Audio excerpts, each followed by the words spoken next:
Balavoine. Tout savoir sur Daniel Balavoine. balamed.skyrock.com.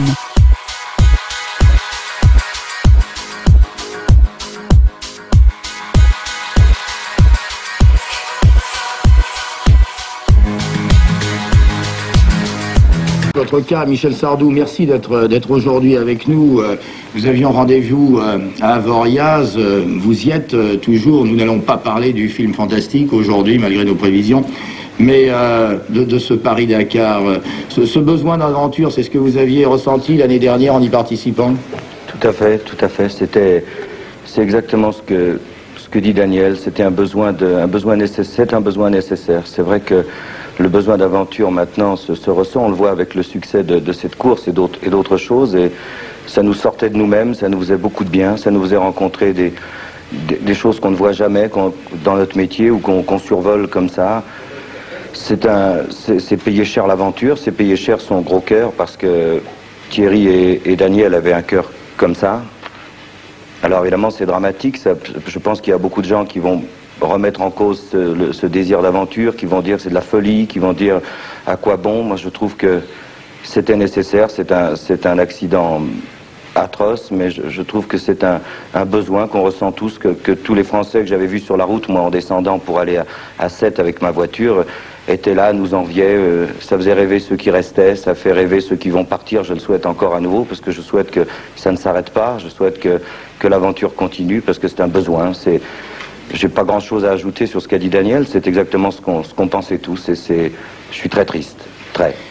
Un mot quand même, Michel Sardou, vous y avez participé, vous avez tout préparé, ce en accord par exemple avec votre femme alors que vos enfants le savaient?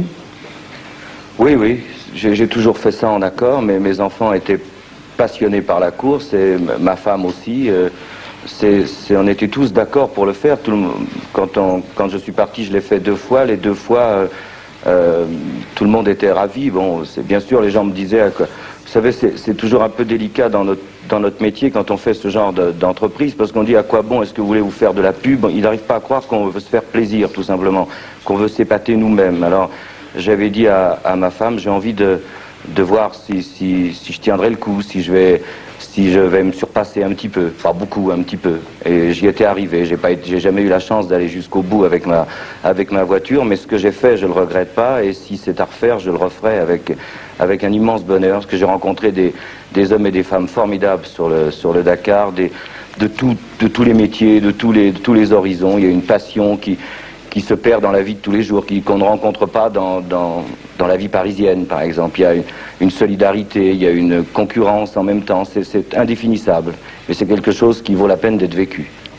Michel Sardou, une dernière question, difficile à poser peut-être avec ces morts d'aujourd'hui. Vous y aviez pensé à la mort lorsque vous prépariez cette épreuve, en vous disant que éventuellement ça pourrait vous arriver quelque part dans le regard?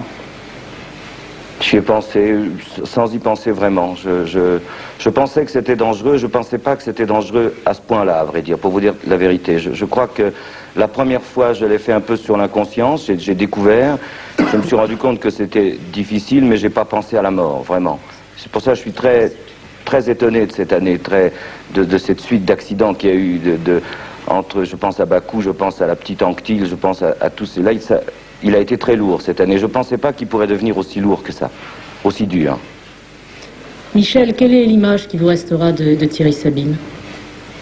C'est lui dans son hélicoptère. C'est lui arrivant, nous survolant, plaisantant, quand j'étais en panne notamment. Il me survolait, comme ça, il tournait autour et il se foutait un peu de moi, gentiment, en me disant ça s'apprend.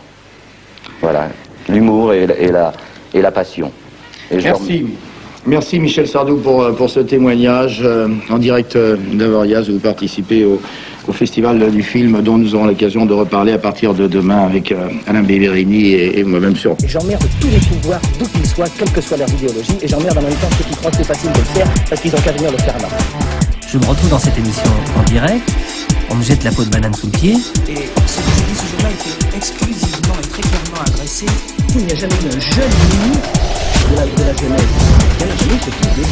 Dans un pays démocratique, on n'a pas le droit d'empêcher quelqu'un de se lever le matin et de décider de faire de la radio et de gagner sa vie par ce biais-là. Que le chanteur engagé communiste ne dérange que les gens de droite.